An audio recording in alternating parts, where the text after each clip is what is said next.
Hi, I'm Will Slickers, and you're listening to Good Morning Hospitality. And this episode is brought to you by our friends at Sojo. Now, you probably heard us talk about Sojo before, and why should you care about an amenity company? Well, I'm here to tell you that Sojo is more than just amenities.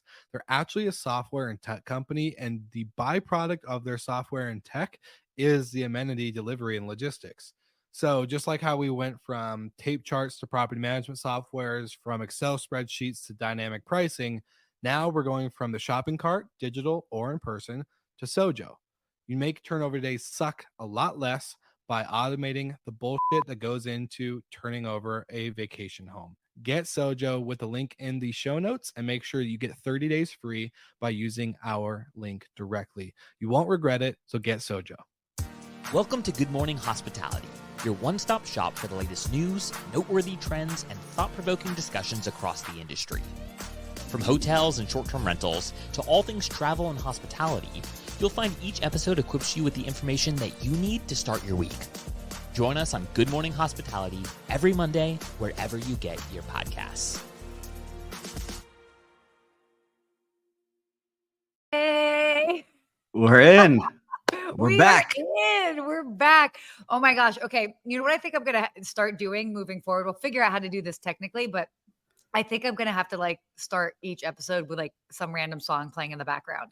So if you're down for that, All right. Producers, Steve. let's figure this out. Yeah.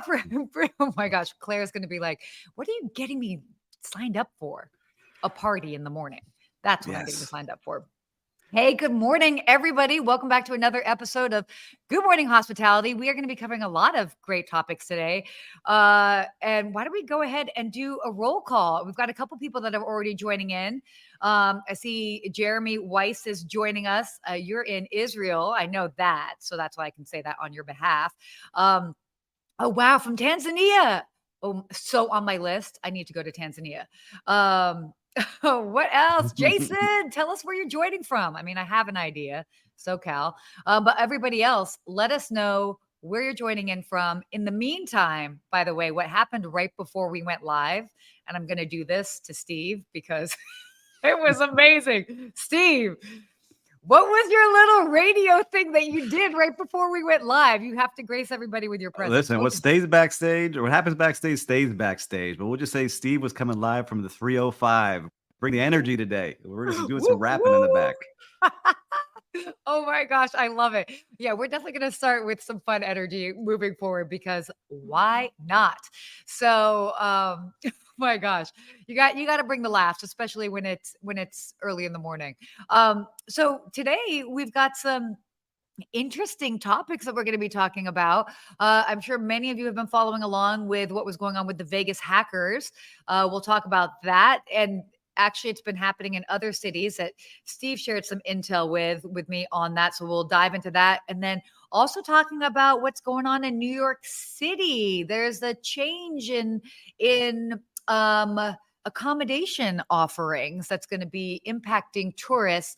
And then even just looking forward, travel spending is going to be increasing and people are going to be paying those prices. So I guess why don't we go ahead and dive in? We got to add one more. That Sarah was just on TV this morning talking about fall travel. So we're going to get her tips for fall travel as well this show. Oh my gosh. Yes. We're officially in it. All the best part of the season coming. We're totally in it. Totally in it. So well, why don't we go ahead and kind of start on this first topic here. These Vegas hackers.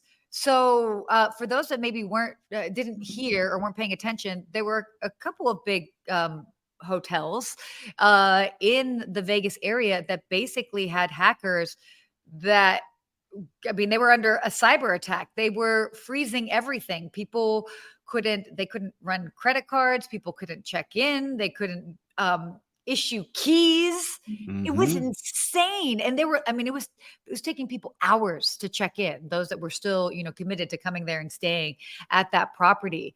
And this happened, they were basically held for ransom, so to speak, for 10 days. That is insane. That's crazy. And plus all the slot machines weren't working. Nothing was working on the casino floors. Bananas if you're traveling there. And just, I can only imagine what those hoteliers were going through and the panic and sweat for not just one day, for 10 days, it looks 10 like, or days. almost 2 weeks it was going on.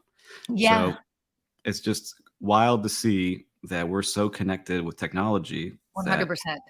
it's not like the old days where you talk to some of the hoteliers that we talked to old school, where they used to have keys that they just hand you a key. And if you needed to check in, they wrote down on a piece of paper. So now people can break in, and Or a it's Post-it. happening.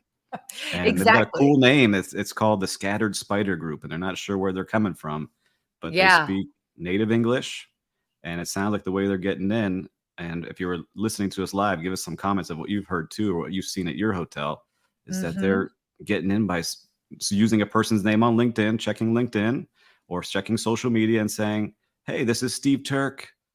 I just got back from some time off. My passwords aren't working. Can you help reset them for me?"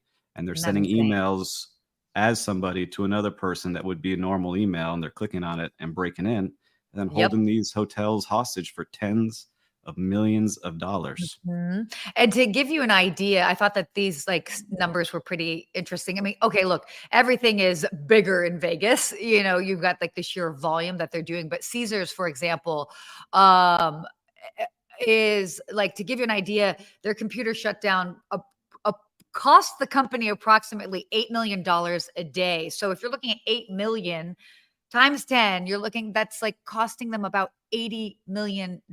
Now, keep in mind they're doing about 14 billion in revenue in a year, which on average it means that they're doing about 270 million in revenue a week, so to speak. But like it, that's still a lot. That's a huge impact. And again, as you mentioned, Steve, we are so interconnected. We're so reliant on technology that I mean, we just I think if anything, this just shows that hotel companies really, really need to double down on their security measures and do intense training for their employees because this is, I mean, this was a pretty big deal. Yeah, and I'll say from what we were talking about before was I was in we won't mention the hotel, but a mega hotel, one of the bigger ones here in South Florida, Mhm. sitting with the general manager as it had happened the day before. And so they were dealing with getting hacked. And his quote to me was, it was like in almost a joke, it's like, "We do not negotiate with terrorists. We are not paying them anything.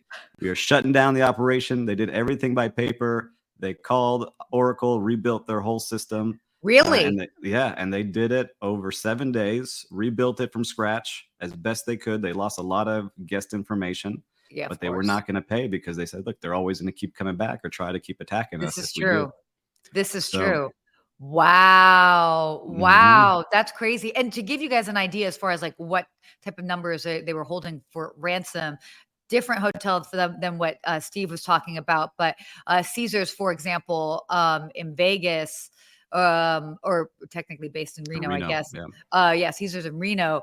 They reportedly paid 15 million of a 30 million ransom. So they were like, that's just crazy. That's yeah, crazy. But like, I mean, they got to return to business, so I get it. Wait, Jason Hernandez actually wrote an interesting comment. It's better to invest in a secure networking system upfront, 100%, than pay for downtime or lost revenue. Also, not even that. It's also your reputation, because I'm mhm. sure anybody that happened to be there over that time that had to go through that experience would be highly turned off moving forward. And not only that, but their names being blasted all over the news, people are going to feel less comfortable sharing their information with some of these bigger companies. So, yeah, security should be number one for sure. Yeah, and some training that we had at my last hotel Mm, was they would test us. So they would send us emails that looked fishy, and we didn't that's crazy. know they were testing us, and we had to catch that email and report it back to our corporate office, and they would give us a report card that said, "Steve, you clicked on 3 out of 10 spam emails. You could have cost our company millions of dollars, and if you kept failing, you were not going to be there very long." So you had to go through all this training and action planning to make sure you were catching these things because it's happening more and more. That's And I'm a sure. great example because, again, what makes hospitality so wonderful is the human aspect because it's made up of so many people that are doing all their jobs. But you are only as strong as your weakest link, so to speak. So whether that is your weakest performing employee that's delivering service, whether it's your employee that's more likely going to click on a link and get you exposed as far as security wise. So I think, by the way, that's a wonderful thing that your last company did, Steve, and something that if your company, whoever's listening, if your company is not doing that, you should be investing in it, especially after what we've seen over the past couple of weeks in regards to that. Yeah, there's a lot of great companies out there. Search for them, team up with them. Yeah. Pay up front so you don't have to pay a ton later, right? Do the homework now, be ready. 100%. Because 100%. now it's going to happen more and more, especially after all these other smaller hackers start seeing, all right, I'm not 15 million, but maybe I can get 500,000 out of a smaller company. I mean, I think, yeah, a lot of people would. Yes. I'm not encouraging this. I'm just saying that's there's bad people out there. Protect yourselves, people. Protect yourselves out there. Protect yourself. Exactly. Just like you would at home. Keep that in mind when you are at work. So, all right, let's kind of shift gears a bit and talk a little bit about what's going on in New York. Now, this was interesting because Steve, you were actually mentioned in this article. Kudos to you. Yeah, hey, Nancy, Business Insider. Wow. So for those that might not have heard, there's been a big change that's happening in New York. A lot of it actually had to do with Airbnb. They've made these changes that new regulations. And by the way, Steve, correct me if I say anything, but they made these new regulations that basically, if you have an Airbnb property in New York, you're not able to basically put your space up on Airbnb unless you are also staying in the property. So kind of going back to their roots where you're literally renting out a room and the actual person is staying there. So that changes the game for a lot of people because I know. I mean, yes. Look at your face, Steve. You're like, yeah, it's look, I love both sides of this because I'm also in the short-term rental, vacation rental world. Sure. And so my eyes are on that, but I'm also part of the hotel world. And so I can see both sides of this argument, but 15,000 listings came down basically in a week in New York City. So think about it, that's 15,000 less accommodations, not just rooms, because some of these are multiple rooms. So you could just round it up and maybe you're in the 20s and 30,000 less places to stay. And so there's a clear winner, right? If there's that 100%. Many less places to stay, who's going to win? Are the hotels. Yeah. And so, look, I love my hotelier friends and brothers and sisters, and they're going to see a lot higher average daily rates with this coming, especially during the holiday season that we'll talk about. 100%. Right. But for the people who own vacation rentals, it's tough because you build this whole company up, this whole vision, especially the people who are doing it the right way. And then all of a sudden overnight, your company's done. It's tough. So here, playing a little bit of devil's advocate here, that and which I don't always do, but I like it. Let's see. I mean, it's New York City. Like it's funny because I think it was actually just before this was announced, somebody reached out to me and she's like, "Oh, do you know any cheap places to stay in New York City?" And I'm like, "Girl, I get it. I'm all for budgets. Like I understand. But I'm like, it's New York City. You can't, in my mind, I'm like, why would you expect it to be cheap to stay in New York? So, I mean, there is an element that it's like, I mean, that's kind of like the cost of entry, you know what I mean? Yeah. I mean, I know that that's a little bit pessimistic, but I also think at the same time, it's like where there's a will, there's a way. So then fine, maybe stay in Brooklyn, fine, maybe stay in New Jersey and like in Hoboken and like take the train over. I know that sounds ridiculous, but that's a very authentic experience. So I don't know. I think there's like different ways around it. And if you are looking at, I mean, I get it. It's expensive to even live in New York City. So you've got people making all sorts of different arguments about the short-term rental space in the city. I don't know. It's like it's you said, there's some people who it's expensive to live there and they bought townhomes with separate entrances to places below that they were renting out in short term to cover their mortgage. So there's a lot of people who were just doing this for a little bit of side business, but there were also some bad actors that were taking up entire floors and buildings without the proper approval and not following the laws and not paying certain taxes. So I am a big believer in, if you're going to do short-term rental, vacation rental, that you play by the rules and everyone's on the same footing. And there's some people who are going to do it, and they're taking over entire buildings and putting that model in. There's some great companies out there that are doing it the right way. But Yeah. man, when you take 15,000, 20,000 Airbnbs off the list, it's a lot of people who now have to find a new place to stay and a new way to enjoy the city. And to give people an idea, currently average room rates for New York City are obviously they are among the highest. I mean, their average room rates are about $235 a night. So obviously that is going to get higher.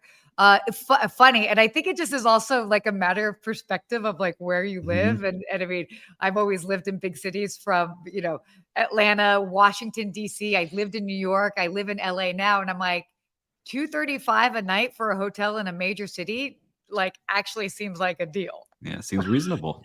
Seems But reasonable. that might start climbing. We'll see. But when you lived in New York City, when friends came, were they hotel staying or were they Airbnb staying? What were people doing? Okay, so no, they would. Well, when I lived in New York City, it was before Airbnb for sure. And then when I go back now, I do always stay in a hotel. That's just because of my hotel connections, but I do have family that lives in the city. But I will say this, just for an idea of real estate. Okay, guys, let's think back to 2003. Okay. I remember looking on Craigslist at the time for an apartment, and it would be a shared apartment. And I found a place for $800. Okay. That I would be sharing with somebody else. Go to check it out. No joke. It was, as my mother called it, it was a shelf. She was renting out a shelf in her apartment. It was basically like a studio. She had a pull-out sofa, a tiny kitchen, and then had a ladder up to like a little like area that was enough space for a queen size bed. And you could like sit on the bed with barely touching the ceiling. And that was like what she was renting for $800. Like, so, Did you move in? No, she also had like a bunch of cats. I was like, yo, this is a small space for like 2 people, a shelf, and 3 cats. Like I got it. No, that's a no dog. All right. So for that lady, we're going to make sure that you put pet friendly Airbnb if you're able to stay there with her. We'll make sure that she has that listed the correct way. Oh my God. Totally. Anyway, no, I love that. So another fun, article that's kind of come out, we were just talking about it, and we talked about this a lot last week, by the way. How great was Jan? Jan was amazing. Awesome. We had a great host or guest last week that joined us, Jan Freitag, and he really broke down a lot of the different trends that that his company is seeing. And I know Steve also agrees with me on this. It's so great to see this because it really gives you a good snapshot as far as like what's happening now. We can compare it in real time to what we're experiencing and then kind of help us navigate the future. So that was great, but kind of echoing on that. This has obviously been probably one of the most expensive years when it comes to travel and costs and all of that. But travelers' spending habits are actually set to increase going into 2024. So, yep. That's insane. I just came from a conference in Orlando where Expedia, the head of Expedia, was talking, and they said that they're seeing more searches than ever on their website, and that more people are looking for unique experiences in cities that aren't usually the typical city to visit to. So now you're having more people explore not just the big cities, but all the small towns across the country and all these little places that maybe would not have got tourists before. So it's really cool to see that people are willing to spend that money. Yeah. And to get that experience they haven't had before. No, totally. And to give you guys an idea, travelers this year were spending on average about 20% more than what they did last year. So, but again, if we're talking about the United States, let's just talk about that in itself. I mean, inflation, like it costs more to go to the grocery store. Of course, it's going to cost more to get on a plane, or of course, it's going to cost more to fill up your tank or stay at a hotel. So, I mean, it's kind of part of the equation. But again, on the other side of it, like people are willing to pay. They understand. They're like, okay, things cost more. Yeah. So like that local restaurant burger is getting more and more expensive every time I visit. Yeah, it totally is. In fact, Oh, wow. Oh, this is great. By the way, this was so fun. Listening from Bloomington. You got Preston, yeah, near Mall of America. So Preston, how's Yeah. it looking your way? Are you starting to see it pick up? You know You got what's to let so us know in the comments. funny? Speaking of Mall of America, I was just and my segment this morning. So I just did a live segment for Cincinnati, Fox 19, I believe is what it was, and talking all about these fall travel trends. So, Yeah, so what are you seeing? What's happening for fall so travel? travel is not slowing down. About 74% of Americans are still continuing or still planning a trip this fall. Now we're seeing a lot of people go to big city destinations, but maybe exploring it in a different way. So places like Mhm. San Francisco, Boston, et cetera, especially when they can kind of combine this leaf peeping. By the way, I think leaf Ooh, peeping, that I haven't concept heard is that like, term. oh yeah, because you're in Miami, not much leaf Ha- peeping yeah, happening. hashtag leaf peeping. We got palm trees. Yeah, same here, by the way, same here. We've got palm trees and just dead grass, but that's Southern California for you. But leaf peeping, so it's this, I mean, as you can imagine, obviously people going to destinations, be it like Vermont, Maine, Virginia, the Carolinas, did talk about Minneapolis as well too. There's a lot to do where people are also doing these outdoor activities. So people are taking advantage, and whether it's drive to destinations, especially if you're a family, keeping it Mhm. a long weekend sort of getaway, or if they're actually, flying to different cities or tacking on to a business trip. So those numbers are definitely, they're still up there. Ooh, Yeah. occupancy. Okay, nice. Well, Above Preston's saying his 2019. occupancy is above 2019, but the Minnesota Vikings 0-3, not driving the fans up there, Preston. Hopefully they'll play a little bit better, but they're looking a little rough this weekend. Hilarious. Okay, what was this? Frederica, are still staycations or Americans traveling to Europe too? Interesting. I mean, now it's not as many people are traveling to Europe right now as they were obviously as say like in the height of summer because you've got kids going back to school. But you do for Mhm. those what we've actually found is a lot of like millennials and or people that maybe don't have kids and they aren't necessarily bound to being here to keep the kids in school. You are still seeing Americans traveling to Europe. So those that might have a little bit less restrictions or ties to keep them at home, they're still going to Europe now and into October because it's still a good time. And then you are seeing a lot of staycations or at least like local, relatively more local road trips for a lot of people. So yeah. Oh my gosh, we've got all the fun. We've got Harry Harrison. He's coming on here. If you want to know all about cruises, Harry's the guy. Now we got to Harry's get a the guest guy. on here for cruises. That'll be the next segment. Harry, you're gonna have to come on. So if I Jason, want to do some leaf peeping, which I have not done, yes. and I'm a starter, where should I be going? Ooh, Maine is great. Portland, Maine. Portland, Maine. Portland, Maine. Vermont, beautiful this time of year.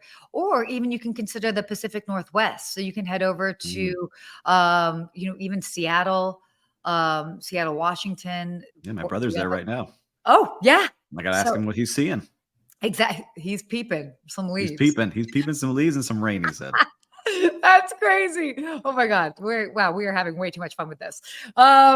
This is hilarious. But again, what's really cool is that people are still finding different ways to get out there. So that's a good sign for all of us. And then of course, I think you always have the evergreen sort of areas like the Miami, the Southern Mhm. Florida destinations. People are looking into that. Yeah. But And what I love seeing is that all the hoteliers right now are mhm. wrapping up. If they haven't wrapped up, they should have all the plans for the holidays. And so now they're Yes. promoting all those things. So I Yes. love seeing all these cool things they're creating just for It's people to great. travel and experience. So I know you and I used to be in hotels. I used to love coming up with the ideas like, all right, how are we going to wow these guests coming here this year? It's What are we going so to do that's better than fun. last year? I love that Mhm. you bring that up because again, it, I mean, I'd like to think that most hoteliers have shifted this mindset, but we are so much more than just being focused on heads and beds. It's the experience. So obviously you might be a city hotel or you might be a resort destination. Think about how you can use that to your advantage and what can you do to really like spice it up for the holidays. Funny because I'm actually going to be heading to Nashville in the beginning of in the beginning of November, and I'll be staying at the Gaylord Opryland. And if anybody stayed at a Gaylord property, you know that they go all out for the holidays. Yep. So winter wonderland experience. That's definitely fun for Yeah, everyone. I love it. So, I got an article coming out today about it. So I'll share with Oh, everybody here about the look at top you. hotels and what they're putting out there and what these are doing for you all to visit. Woo, woo. All right, let's move on to our real-time recap. Yes. I got a good one this Hey. time, but I want to hear yours Okay. first. What? I want to hear yours first. You What's want your to hear real-time mine? You're recap? putting me on the Yeah. spot. You're putting me on the spot. Actually, yes. So last week, I was doing some work with my friends over at Marriott. I work with them on the corporate level. And I happen to be staying at one of their properties in San Francisco, the Clancy Hotel. It's an autograph hotel, or autograph collection property, which, by the way, I'm such a fan of those within the bigger, umbrella of Marriott. And I'm a fan, by the way, of any sort of boutique properties under bigger umbrellas, because they always make a point to capture the essence of the city that they're in, and they get creative with the different touches that they do. But it was so sweet. So I come in, they had a wonderful amenity. They went as far as to find my logo. They put it on the amenity card to welcome me. It was a perishable amenity. They even had it in the refrigerator. So they had a note to say, "Oh, go to the refrigerator for the rest of your goodies," which was really cute. A lot of people don't actually do that. If they're doing a cheese plate, they put it in the room, and I'm like, yo, and I love me a cheese plate, but sometimes it can get a little bit smelly. So this was nice. Cheesy. Cheesy, a little cheesy. But then they were like, "Oh, we'd love to meet you." And I came downstairs, and it was the general manager. It was the head of operations, and one of their executive assistants. And they were so excited I was there. And we just had this moment of just talking about the industry, the state of it, and that connection that you have with other hoteliers. We get it. It doesn't matter what city you're in, what destination you're in. If you've worked in hotels and you meet another hotelier, there's this unspoken bond. And it was so nice to see. And I just I just felt like a part of their family, even if it was for just 24 hours. It felt so nice and welcoming. And by the way, even as a former concierge, and tying in Jeremy to this, because he's a fellow Lake Clédor concierge, Lake Clédor, the gold keys of concierge, when I would go to the conferences, or if I go to any hotel that happens to have one, there's this unspoken understanding that we are part of the same family. And I think that that's what's so cool and unique about the hospitality industry, is that you can connect with anybody. It's if you worked in any form of hospitality, you've been in the trenches, and it's this unspoken bond, and I love that. And it was it just made me so grateful for the industry that we work in, that you can immediately have these connections with people. So that was my very long-winded real-time recap. But man, they connected with you this week. You felt it. I know, it was so nice. And I also got to see my fellow Los Angeles concierge last night. I went to an event, and it was just this reminder, even though some of us might not be working at particular hotels anymore, we're still family, and you just can't take that away from us. So I really hope that wherever you guys are tuning in from, you take a moment to connect with fellow hospitality people, whether you were working cruises, whether you work in hotels, short-term rentals, whatever that is, connect with those individuals, because we're a special breed. It's true. It's true. And I'm happy to be connected to you, Sarah, and all you out there listening. And I want to give my real-time recap this week. It was actually one I was very excited about. It's a company called Brightline Trains. And if you haven't heard of Brightline, they just built a multi-billion-dollar private train that goes from Miami to Orlando. And so it just opened the Orlando trip on this past Friday. And I took it to the conference on Monday. How was it? Super easy? It was awesome. And I want to give a shout out to the president, Patrick Goddard, because he's a former hotelier. And he hired all former hoteliers. So every train station that you stop at feels like a luxe hotel lobby with bars and cafes and shops. Everyone is ultra nice when you're walking through there, asking how you're doing. And I didn't ask for any special perks or anything. I just wanted to experience it as a normal guest, and it was phenomenal. So that's amazing. If you're traveling across Florida, that's a great way to do it. And now they're going to start building Los Angeles to Las Vegas is their next project. Oh, So they're you going to might be the have it ones too. behind that. Oh, that's Yeah, going to that's be Brightline amazing. Trains. So Oh, I love it. I was bragging about it while I was at this conference, and people are like, "Do you work for them?" I was like, "No, but I You're like, enjoyed it no, I so just have. much because I But hate again, driving on the interstate." So that that was the best way to do it. reminder that like you can, what they did for you, you had such a great experience that you were telling everybody about it. Yeah, everybody. And yeah, so reminder to And I'm always telling do. all of you. So Yeah, treat people exactly. the right way. Hire hospitality professionals, no matter what you're building. They'll treat Lead people with the the right way. guest experience. Exactly. Okay. Well, we're kind of getting short on time here, but I Yep. definitely want to make sure that we touch on our hospitality quote. So I thought this was actually really cool. Because this came out by Barry Sterlick, by the way. I'm trying to surprise and delight the guest. Now you call it an Instagram moment. Does anyone need to take a picture of this? And if you haven't succeeded, then do something different. So what I liked about this, I mean, it's a little, it sounds a little disjointed because I think but it's understanding that these Instagrammable moments are kind of how we're surprising and delighting people. And you can do that. They'll take a picture, they'll share it online on Instagram, Facebook, TikTok, wherever. And next thing you know, you're able to, it's free marketing, so to speak. Okay. Yeah. It might have Mhm. cost as much as like the bottle of champagne or, the espresso martini that you gave to a guest, but whatever it is, these little moments don't have to cost you a lot. But again, if somebody's going to take a picture of it and share it online, so worth it. Right. Yeah. I mean, I think we walk through hotels and there's little things I notice now. Like, wow, someone thought about that little detail, Totally. added it in. I take a picture and share it. And it's like sometimes the most popular pictures I post are just random little things that was someone's idea just to make someone's life a little bit better. Totally. Oh, actually, while I was at the Clancy, they had a little, oh my gosh, why can't I remember the Rubik's Cube? They had a Rubik's Cube with their logo on the side. And so you had to, by the way, I've never solved a Rubik's Cube in my life. I need to learn the ways of it. But I Mhm. tried. I was like, if I could do anything, at least I could get the logo right, which I did do. But I'm Yep. like, how fun is this? I've never seen a hotel. And how much did that really cost to get a Rubik's Cube Yeah. with A like couple the logo of bucks. the hotel on it? It was such a fun thing and like a cool experience. Of course, I took a photo of it and talked about it online. So again, simple things can really go a long way. So love this quote and that reminder. I love it. It's a good one for today. Totally. All right. Well, that being said, we are here at the end of our show. I can't believe it. This flies by. I always want to hang out with you longer, Sarah. These shows go too quick.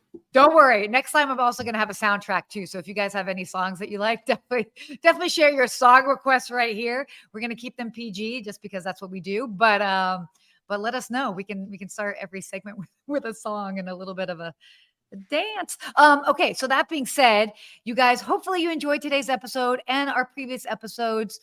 If you have questions, be sure share them with us now. Later, we can address them next week. Or if you have a topic that's going on that you want to hear us do a deep dive on, let us know. A guest, let us know. You name it. We are here for you. We want to make sure that this is interesting and you get something out of it. So definitely let us know what you like and be sure to join in wherever you listen to your podcasts. But there is also the GMC report, by the way. Just want to remind everybody about that. So Good Morning Hospitality has the GMC report. It's this dynamic report that showcases hospitality businesses that have received venture capital, private equity funding, along with company acquisition. So if you are in that space and you want to find out what's moving where, who recently got received capital, whatever that is, definitely sign up for this report. Really useful insight. So sign up for that. Well, next time we'll make sure we'll share that link on here as well too. So Absolutely. And then the big thank you to Michael, Jason, Bernice, and Federica. I see you guys commenting. Make sure to subscribe, leave us a rating, leave us a comment because it'll help others discover us and grow our community here. And we can all hang out here on Wednesday mornings. Exactly. And a big thank you to producer Claire in the background, who is making sure that we all look good. Aside from my well, your sunlight came up. So, I can see the Los Angeles sun hitting you. Good morning. Well, this is great. So thank you guys for tuning in and join us next week. We'll see you next week, everybody. Woo!